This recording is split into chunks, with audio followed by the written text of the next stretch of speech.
Evolution is supposed to be slow, a blind, stumbling process of trial and error stretching across millions of years, leaving a fossil record of gradual, imperceptible changes. That is the baseline assumption of modern biology. It is what we are taught in schools. It is the foundation of the institutional consensus. And for almost every species on this planet, that model works perfectly. But when it comes to us, when it comes to Homo sapiens, the timeline breaks. If you have ever looked at the history of human development and felt intuitively that a chapter is missing, you are not alone. You are not a conspiracy theorist for noticing it. In fact, some of the most prominent evolutionary biologists in the world are currently wrestling with the exact same problem. They just use different terminology to describe it. They call it a genetic bottleneck. They call it rapid neurological expansion. What they are talking about specifically is a gene called ARHGAP11B. I want to be very precise about what this is, because the science here matters. ARHGAP11B is a human-specific gene. You will not find it in chimpanzees. You will not find it in macaques. It is the biological engine responsible for the massive, explosive expansion of the human neocortex. It is the reason our brains develop the complex folds that allow for advanced language, abstract mathematics, and the capacity to build civilizations. According to mainstream genetics, this highly complex, hyperspecific gene appeared suddenly, out of nowhere, around 50,000 to 100,000 years ago. The institutional explanation is that it was a spontaneous point mutation, a random copying error in our DNA that just happened to perfectly rewire the primate brain for global dominance. That is an entirely reasonable explanation. Biology is full of accidents, and for a long time, I accepted that explanation without question. But when you actually run the mathematical probabilities of a single, random mutation organizing the precise architectural folding of the neocortex without any prior evolutionary steps, the numbers become uncomfortable. It does not look like a random mutation. It looks like an insertion. It looks like an update. I am not asking you to take a leap of faith here. I am simply pointing out a structural anomaly in our own biology that modern science acknowledges but cannot fully explain. Keep that biological mystery in mind, because the answer to it might not be found in a modern genetics laboratory, but in the basement of the British Museum, pressed into a piece of baked mud that is over 4,000 years old. In the vast collections of early Mesopotamian artifacts, there is a series of cuneiform texts known as the Epic of Enki and Ninmah. For over a century, classical archaeologists and linguists have filed these texts under a very specific, safe category: primitive creation mythology. The standard academic summary tells us that these tablets describe ancient gods playing with clay along the banks of the Euphrates River, magically sculpting the first human beings to act as a slave race for the pantheon. It is a fairy tale, a poetic way for Bronze Age farmers to explain where they came from. That is how the text was translated in the 19th century, and that is how it remained catalogued for decades. The problem, and it is a quiet, persistent problem, is that the original translators were viewing the text through the lens of their own era. They were 19th century scholars, deeply influenced by biblical narratives of man being made from the dust of the earth. When they encountered Sumerian words they didn't fully understand, they defaulted to the concepts of pottery and magic. But when modern structural linguists, and more importantly, researchers with backgrounds in biological sciences, started looking at the exact literal syntax of the Sumerian words, a very different narrative emerged. Music, a slow, tense string instrument, begins to swell. Take the Sumerian word tayit. In the early translations of Enki and Ninmah, T.it was translated simply as clay or mud. But in the broader Sumerian lexicon, the root T translates to life, and specifically, that which contains life. It is often used in medical texts to refer to blood or life essence. The text does not describe a god sitting at a potter's wheel. When you read the literal translation, without the filter of 19th century religious bias, it reads like a procedural manual. It describes the extraction of the essence from a specific entity, and the binding of that essence into the biological framework of an earthly hominid. It does not describe magic, it describes a biological graft. I want to be careful not to overstate this. I am not claiming that Bronze Age scribes understood molecular biology. What I am observing is that these scribes were documenting a process they witnessed, or a history they were given, using the most technical vocabulary available to them at the time. And the process they described was not smooth. It was not the instant, perfect creation of a divine being. According to the unedited translations of the Enki and Ninmah texts, the creation of the human worker was a messy, frustrating series of clinical trials. The tablet documents, in disturbing detail, 6 specific failed attempts before they got the human genome right. The text states that Ninmah produced beings with severe biological defects. One could not close its eyes. Another had failing kidneys and could not retain urine. Another was entirely barren, unable to reproduce. These are not poetic mythological monsters. These are precise clinical descriptions of genetic deformities, the kind of biological failures you would expect to see in a laboratory conducting crude, early-stage genetic splicing. They were struggling to stabilize the genome. The gods were trying to merge 2 incompatible sets of life essence, and the resulting biology kept breaking down. Eventually, according to the text, Enki achieves the perfect balance, the stable model, the version of humanity capable of following instructions, enduring labor, and most importantly, reproducing without the genome unraveling. But the tablet reveals something else, a detail that institutional archaeology has entirely ignored, but which changes the context of everything we know about our origins. Enki knew that this new genetic structure was fragile. He knew that the environment of the Earth was volatile, subject to floods, radiation, and cyclical cataclysms. If this new human species was wiped out, the decades of biological trial and error would be lost.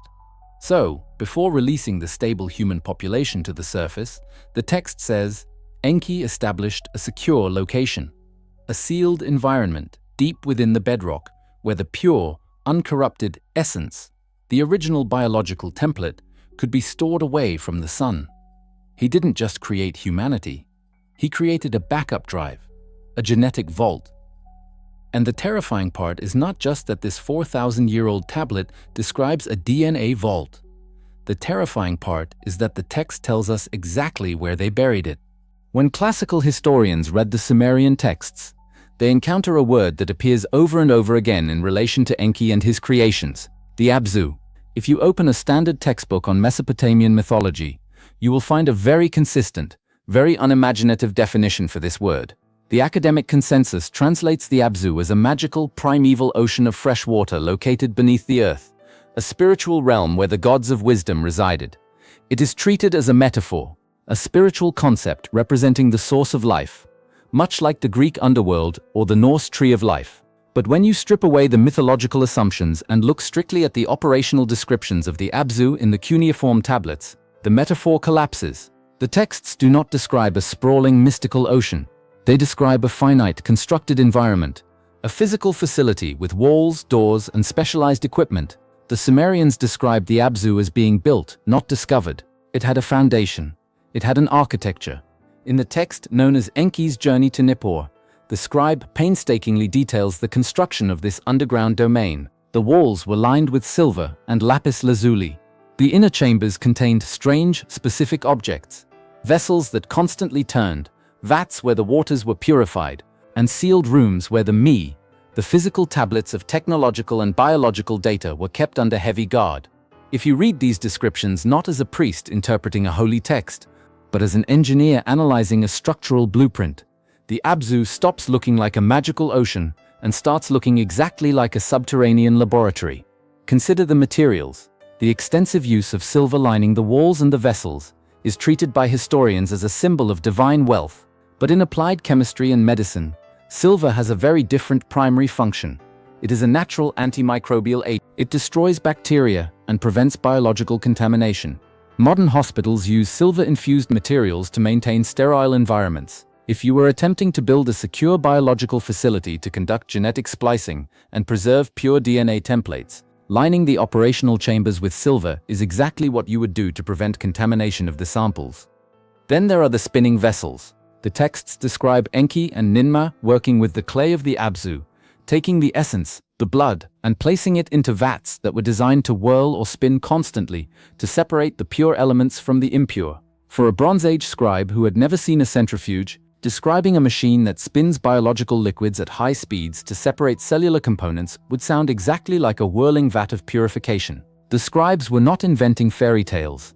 They were attempting to describe high-level biotechnology using the agricultural and metallurgical vocabulary of the 3rd millennium BCE. This brings us to the most crucial text regarding the Abzu, a passage that has been largely ignored because it makes no sense within the traditional mythological framework. After the genetic structure of humanity is stabilized, after the flawed prototypes are discarded and the viable human worker is achieved, Enki makes a critical decision about the original genetic template.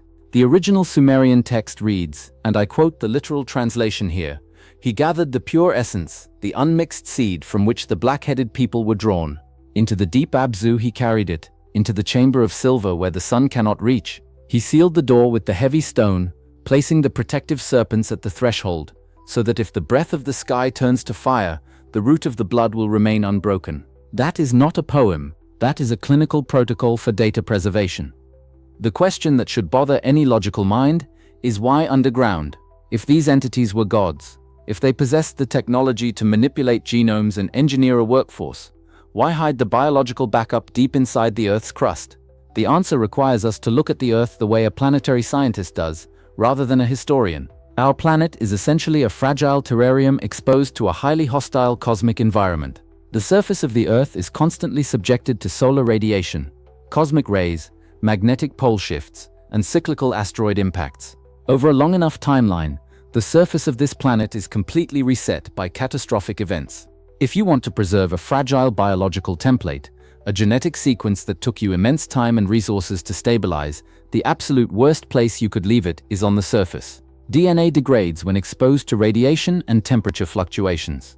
To preserve genetic material indefinitely, you need an environment with absolute thermal stability. You need hundreds of feet of solid rock to act as a shield against gamma rays and solar flares. You need an underground vault. This is not wild speculation. It is exact, applied science. It is precisely why modern human civilization built the Svalbard Global Seed Vault deep inside a sandstone mountain on a remote Norwegian island. We buried our most vital agricultural seeds under permafrost and thick rock because we know, mathematically, that the surface of the Earth is not safe long-term. We built an Abzu. We just gave it a modern scientific name. The Sumerian texts are telling us that someone else ran the exact same survival calculus over 5,000 years ago.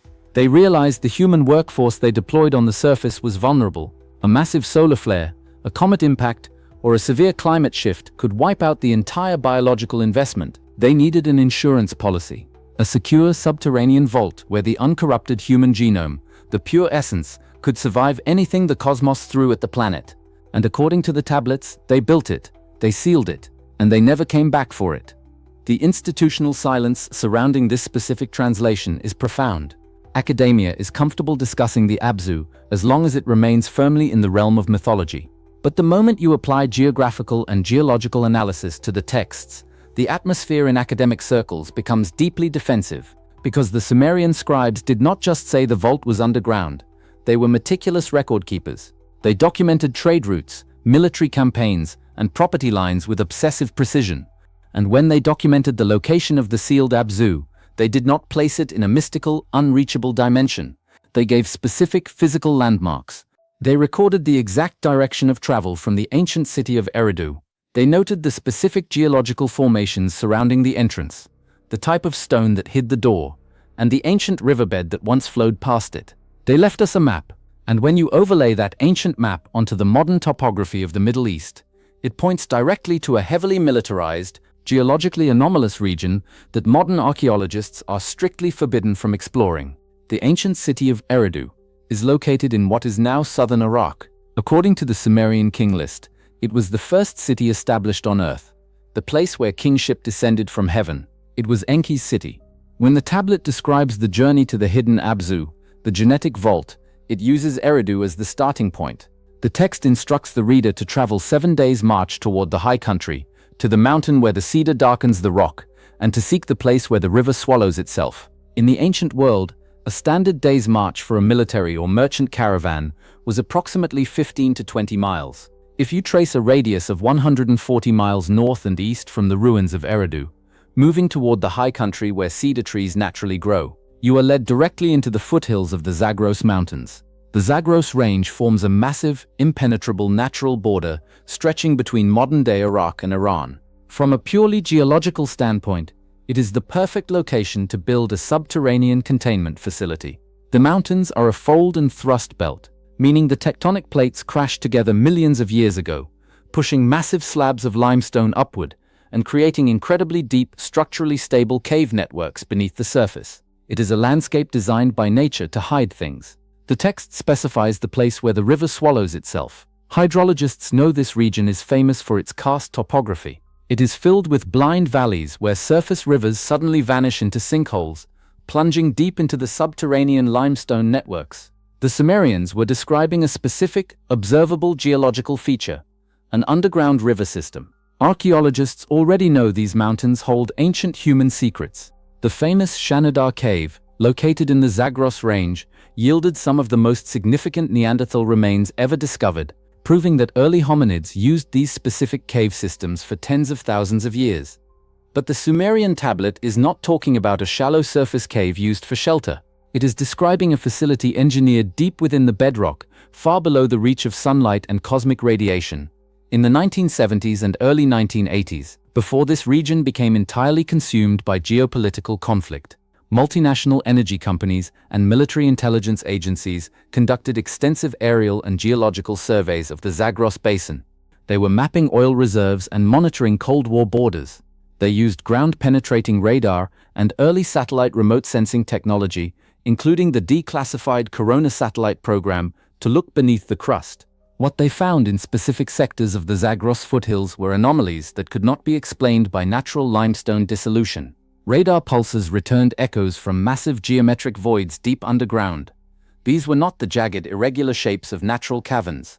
The radar signatures suggested flat ceilings, right angles, and structured corridors. Voids that were too deep, too large, and too symmetrical to be natural. Before any independent archaeological team could secure funding to investigate these radar anomalies, the doors closed. The Iran-Iraq War erupted. The region was immediately classified as a military exclusion zone. For the next 40 years, the exact coordinates where the Sumerian tablet places the Abzu vault became some of the most heavily militarized, fiercely restricted airspace on the planet. The institutional gatekeepers of history will tell you this is a coincidence. They will argue that the continuous military presence and political instability in this specific region are purely modern problems, having nothing to do with ancient ruins. They expect you to believe that it is just a stroke of bad luck, that the precise geographical coordinates of the world's oldest recorded biological vault happen to sit beneath decades of barbed wire, military checkpoints, and no-fly zones. But when you look at the pattern of how governments handle anomalous ancient sites, the coincidence argument requires a suspension of disbelief. Military intelligence agencies do not ignore deep subterranean radar anomalies, especially when those anomalies sit in regions known as the cradle of civilization. If an American or Soviet satellite scan in the 1970s detected a massive artificial cavity deep beneath the Zagros Mountains, they would not publish a scientific paper about it. They would secure the perimeter, they would lock down the airspace, and they would quietly find a way in. We must ask ourselves why a 4,000-year-old text went out of its way to document this. The Sumerian scribes were not writing science fiction. They were an administrative society.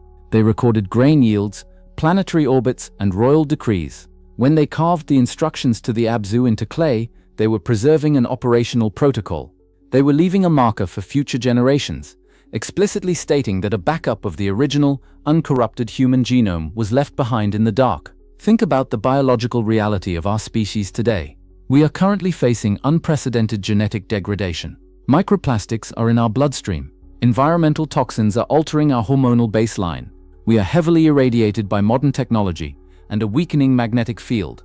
The human genome is accumulating microscopic damage with every passing generation. If the entities the Sumerians called gods possessed the biological foresight to engineer a human workforce, they undoubtedly possessed the foresight to realize that workforce would eventually degrade. They would know that millions of years of surface exposure would corrupt the DNA. The vault described in the Epic of Enki and Ninmah was not a tomb. It was a failsafe, a biological hard drive kept at a constant temperature, shielded by hundreds of feet of solid rock containing the original pure genetic baseline of humanity, the uncorrupted template. And if the translation of the tablet is accurate, that template is still down there. We already know this is what advanced civilizations do when facing an uncertain future. We built the global seed vault in the Arctic to protect our agriculture from doomsday. We are doing exactly what the ancient texts say the creators of humanity did.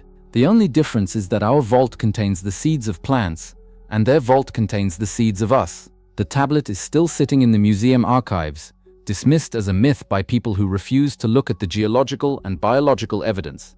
But the mountains have not moved, the underground rivers still flow into the dark, and the radar anomalies recorded decades ago remain completely unexplained. The door to the Abzu was sealed, but it was not erased. If you want to understand how deep this cover-up really goes, and why mainstream archaeology refuses to investigate the satellite data pointing to these ancient structures, make sure you hit the subscribe button. In the next video, we are going to look at the declassified orbital scans of the Euphrates riverbed and the massive artificial anomaly. The military found exactly where the Sumerians said the gates of heaven were buried. You will not want to miss what the radar actually shows.